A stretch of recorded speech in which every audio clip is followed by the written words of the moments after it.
এই দাঁড়াও, কোথায় যাচ্ছো? আমি আমার ভাইয়ের কাছে যাচ্ছি। ভাই? কে তোমার ভাই? তোমার ভাইয়ের নাম কি? সাজিদ, সাজিদ আমার ভাই। হোয়াট? সাজিদ মানে আমার হাজবেন্ড তোমার ভাই? ও তার মানে আপনি আমার ভাবি? এই ছোট লোকের বাচ্চা, গায়ে কি গন্ধ, কি খেত, আর আমাকে এসে ধরতেছে। এই আমি বলতেছি তুই এখান থেকে চলে যা। তোকে দেখতেই কেমন কি গ্রামের খ্যাত লাগতেছে। এই সোসাইটিতে আমাদের একটা মান সম্মান আছে। দেখ তুই কোনোভাবে এখানে আর আসিস না, ঠিক আছে? চলে যা এখান থেকে। ভাবি এখন এই সমস্ত কথা বলার মোটেও সময় নেই। আমি গ্রাম থেকে আইছি, ভাইয়ের কাছে অনেক একটা দরকার ভাবি। আমার মাটা খুবই অসুস্থ, আমার মা হসপিটালে ভর্তি আছে ভাবি। আমার যাইতে দেন ভাবি, আপনি মানে আটকাইন না। ও আচ্ছা, তার মানে টাকার জন্য এখানে এসেছিস। যখন টাকার দরকার হবে তখন ভাইকে চিনিস, তাই না? দেখ কোনো রকম আমি টাকা দিতে পারবো না। কেন, আমি কি টাকার গাছ লাগিয়ে রেখেছি এখানে যে ঝাঁকি দিলে ঝরঝরায় টাকা পড়ে? কোনো টাকা পয়সা দিতে পারবো না। তুই চুপচাপ এখান থেকে চলে যা। যা তো বলছি, যা। ভাবি আপনার দোহাই লাগে, আপনি এখন এই সমস্ত কথা কয়েন না। আমার হাতে সময় নাই, আমার মাটাও অসুস্থ। টাকা না নিয়ে গেলে আমার মা মরে যাবে ভাবি। আপনি আমার আটকান না, আপনার পা ধরি। আপনি ভাইকে ডেকে দেন না একটু ভাবি। যান না ভাবি, যান। এই আমি তোকে বললাম না তুই এখান থেকে চলে যেতে, তারপর কেন কথা বাড়াচ্ছিস? আমি তো তোকে বলতেছি সাজিদের সাথে আমি তোকে দেখা করতে দিব না। আর টাকা তো দূরে থাক, টাকা কেন দিব তোকে? হ্যাঁ, এতদিন যা দিয়েছে দিয়েছে। আমার জামাইয়ের কতগুলো টাকা লস হয়েছে এরকম গ্রাম খ্যাত বুদ্ধের পিছনে। এখন থেকে আর আমি একটা টাকাও আমার জামাই তোদের পিছনে খরচ করবো না। যা বলছি, এখান থেকে ভালো ভালো চলে যা। আর তাছাড়া ভাই অনেকদিন ধরে বাসায় টাকা পাঠাচ্ছে না, না হলে কি আমি আসতাম বলেন? আপনার দোয়াই লাগে ভাবি, এখন এই সমস্ত কথা বলার মোটেও সময় নাই। আপনি ভাইকে ডাক দেন ভাবি, আপনার দোয়াই লাগি। তোর ভাই তোদের জন্য ঠিকই টাকা দেয়, কিন্তু সেই টাকা আমি কখনো তোদের জন্য পাঠাই না। আর কেনই বা দিব? আমার জামাই টাকা কেন আমি তোদেরকে দিব? আমি বললাম তো একটা টাকাও দিব না। তোর মা অসুস্থ, তো আমার কি হয়েছে? যে তুই কোথা থেকে কি করবি তোরটা তুই কর। গ্রামে জায়গা সম্পত্তি কিছু আছে না, ওগুলো সব বিক্রি করে দিয়ে দেবে। ওগুলো আমাদের দরকার নাই। আমরা ওসবের দিকে তাকাতেও যাবো না, ঠিক আছে? তুই আমাদেরকে এসে ডিস্টার্ব করিস না। যা তো, যা এখান থেকে। ভাবি আল্লাহ দোহাই লাগে, আপনি এখন এই সমস্ত কথা কয়েন না। আমার মা ছাড়া পৃথিবীতে আমার আর কেউ নাই। এখন মাটাও যদি আমাদের সাইডে চলে যায়, আমরা কি নিয়ে থাকবো বলেন ভাবি? আপনার পা দুটো ধরি ভাবি, আপনি ভাইকে ডেকে দেন, আমি টাকাগুলো নিয়ে এবার চলে যাবো। আপনাদের পাশে কখনোই থাকবো না ভাবি। ভাবি আপনার দোহাই লাগে, আপনি ভাইকে ডেকে দেন না ভাবি। এই ছোট লোকের বাচ্চা, তোর মা মারা যাবে না কি করবে এটা দেখার বিষয় আমার না। তোরা জাহান্নামে যা। আমি বললাম তো তোদেরকে টাকা দিব না। আর সাজিদের কথা আজকে থেকে ভুলে যা। আমি কখনোই সাজিদের সাথে তোকে দেখা করতে দিব না, আর কোনো রকম সম্পর্ক তোদের সাথে রাখতে দিব না। আমি বলতেছি তো, সাজিদ এখানে আসার আগে তুই এখান থেকে চলে যা। ভাবি তুমি এসব কথা বলতে পারলে আমার মায়ের সম্পর্কে? আমার মা ছাড়া পৃথিবীতে কেউ নয়। আমার মা সম্পর্কে তোমার শাশুড়ি হয়, তাই না? আর তুমি তোমার সেই শাশুড়ির সম্পর্কে এই সমস্ত কথা বলতে পারলা? আচ্ছা বাদ দিলাম, আজকে যদি আমার মায়ের জায়গায় তোমার মা থাকতো, তুমি এরকম করতে পারতা? বলো, তোমার মাকে তুমি বলতে যে মরে যায় গীতাতে আমার কিছু যায় আসে না, বলো করতে পারতা? আজকে আমি যখন তোমাকে বলছি টাকা না নিয়ে গেলে আমার মা সুস্থ হবে না, আমার মা মারা যাবে, তাহলে তুমি এমন কথা কেমন বলতে পারতো তোমার? বলো ভাবি। ছোট লোকের বাচ্চা, যত বড় মুখ নয় তত বড় কথা। তুই বলতেছিস কিনা আমার মা মারা যাক? তুই জানিস আমার মাকে কত ভালোবাসে, আমাকে কত ভালোবেসে এত বড় করেছে। আর তুই আমার সেই মায়ের মৃত্যু কামনা করতেছিস? তোকে আমি ভালোই ভালোই বলতেছি, তুই যদি এখন এখান থেকে না চলে যাস, আমি দারোয়ানকে ডেকে ঘর ধাক্কা দিয়ে বাসা থেকে বের করে দিব।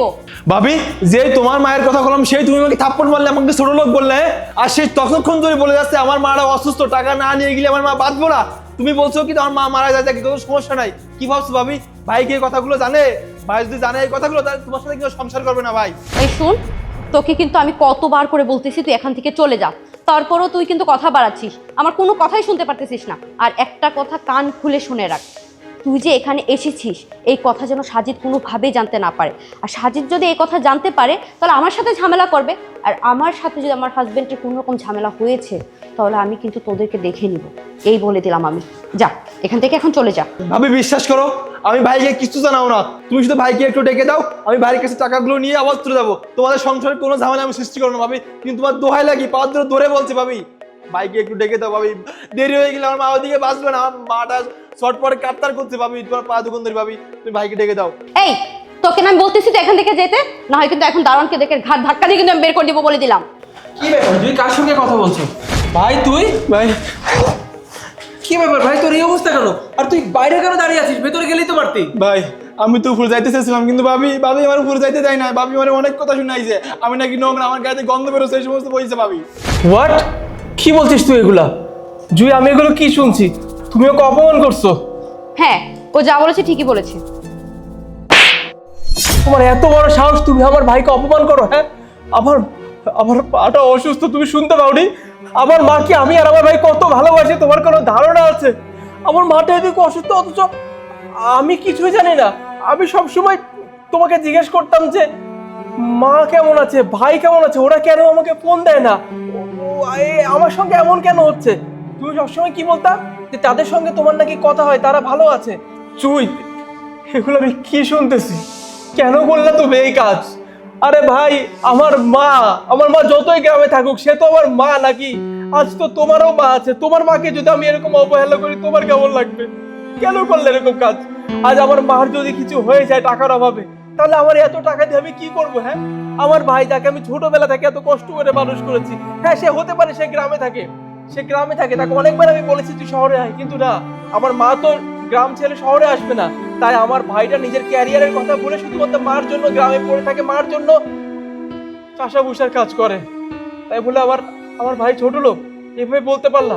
আর আমার মা তো তোমার শাশুড়ি, কি করে পারলা এই কাজটা করতে তুমি বলো তো? ভাই তুমি বাদ দাও, এখন এই সমস্ত কথা বলার মোটেও সময় নাই। তুমি জলদি চলো, টাকাগুলো নিয়ে ডাক্তারের কাছে দিলে তারপর ডাক্তার অবশ্য শুরু করবো, নাইলে দেরি হয়ে গেলে ভাই মারে বাঁচাতে পারবো না আমরা। আমাদের পৃথিবীতে মা ছাড়া তো কেউ নাই। ভাই তাড়াতাড়ি চলো ভাই। ভাই একদম চিন্তা করবি না, যত টাকা লাগে আমি আছি, আমি এখনো বেঁচে আছি, আমি টাকা দিয়ে মাকে সুস্থ করবো, চল। শুনো, দেখো আমি যা করেছি আমি জানি যে আমার এই ভুলের কখনো ক্ষমা হবে না, ক্ষমার অযোগ্য, কিন্তু প্লিজ তোমরা আমার ভুলটাকে ক্ষমা করে দাও। আমিও তোমাদের সঙ্গে যেতে চাই, মায়ের ট্রিটমেন্ট করাবো, প্লিজ আমাকে সাথে নিয়ে চলো। এখন এই সমস্ত কথা বলে সময় নষ্ট না করাই ভালো, জলদি চলো। আসো।